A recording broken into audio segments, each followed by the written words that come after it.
नमस्कार दोस्तों, स्वागत है आपका अपने channel GK by S Prajapati पर।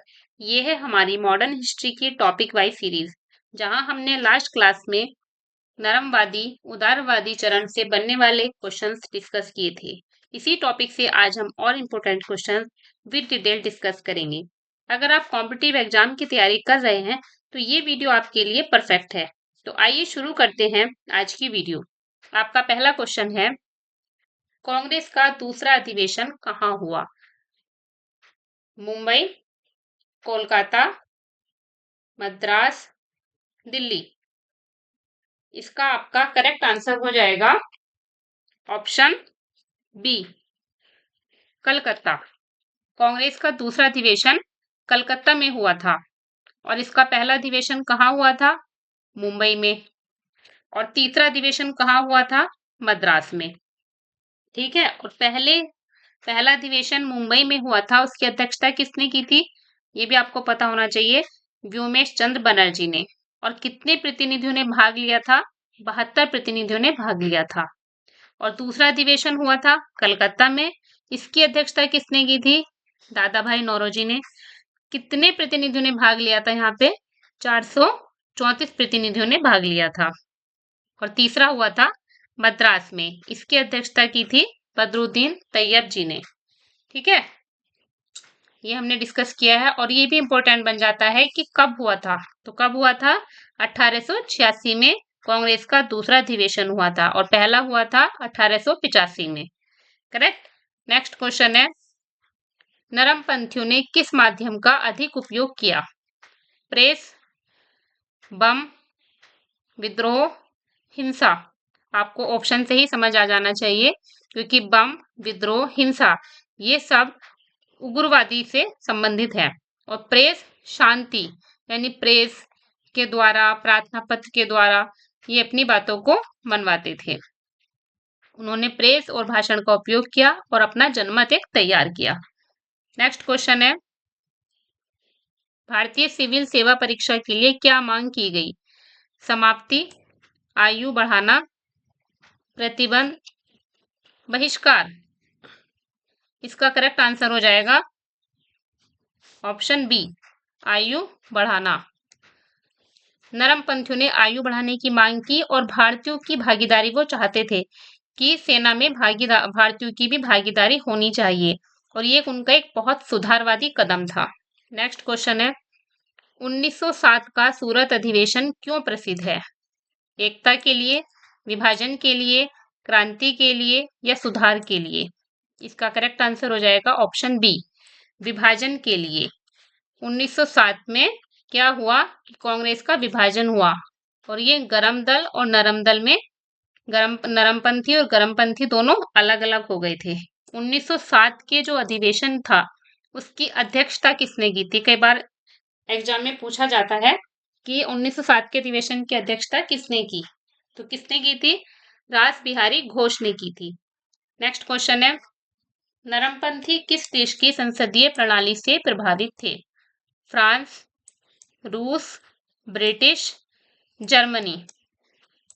इसका करेक्ट आंसर हो जाएगा आपका ऑप्शन सी, ब्रिटिश संसदीय से प्रणाली थे नरमपंथी।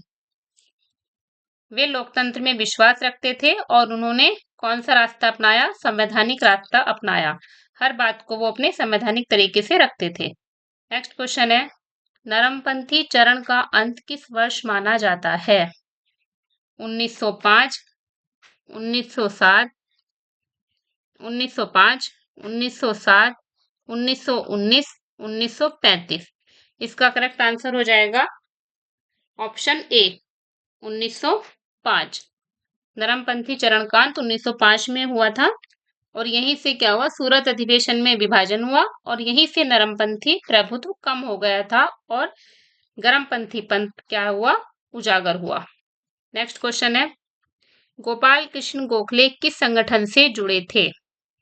आपके ऑप्शन है Abhinav Bharat, servants of India society, Muslim League, Arya Samaj. इसका करेक्ट आंसर हो जाएगा आपका option B, servant of India society. और गोपाल कृष्ण गोखले किसके गुरु थे? ये गोपाल कृष्ण गोखले ने सर्वेंट ऑफ इंडिया सोसाइटी की स्थापना की और इनका उद्देश्य क्या था? सामाजिक सेवा था और नरमपंथी विचारधारा के वे प्रमुख नेता थे। ठीक है, गोपाल कृष्ण गोखले महात्मा गांधी के राजनीतिक गुरु थे, ये मैं आपको बता रही थी अभी। और अभिनव भारत सोसाइटी की स्थापना किसने की थी? ये आपका ऑप्शन ए है ना, इसमें कई बार पूछा जाता है अभिनव भारत सोसाइटी की स्थापना किसने की थी, तो ये की थी विनायक दामोदर सावरकर ने। ठीक है, नेक्स्ट, फिरोज शाह मेहता वो किस उपनाम से प्रसिद्ध थे? Punjab Kesari, grand old man, Bombay का शेर या लोकमान्य? देखो इसके सारे सब ऑप्शन भी इंपॉर्टेंट है, इनको भी हम डिटेल में डिस्कस करेंगे। तो पहले इसका आंसर बताइए क्या हो जाएगा? इसका करेक्ट आंसर हो जाएगा आपका ऑप्शन सी, फिरोज शाह मेहता को बॉम्बे का शेर कहा जाता था। और फिरोज शाह मेहता को ब्रिटिश सरकार के द्वारा नाइट की उपाधि से भी सम्मानित किया गया था। अब ऑप्शन ए पंजाब केसरी, ये किसको कहा जाता था? ये कहा जाता था लाला लाजपत राय को, और इनको पंजाब का शेर भी कहा जाता था। पंजाब केसरी या पंजाब का शेर लाला लाजपत राय। नेक्स्ट है ये grand old man, grand old man किसको कहा जाता था? ये दादा भाई नौरोजी को कहा जाता था। और लोकमान्य बाल गंगाधर तिलक, ये आपको पता होना चाहिए। नेक्स्ट क्वेश्चन है, नरमपंथियों ने किस सुधार की मांग की? पूर्ण स्वराज्य, विधायिका में प्रतिनिधित्व, सशस्त्र क्रांति, विदेशी बहिष्कार? नरमपंथियों ने किस सुधार की मांग की थी? इसका करेक्ट आंसर हो जाएगा आपका ऑप्शन बी, विधायिका में प्रतिनिधित्व।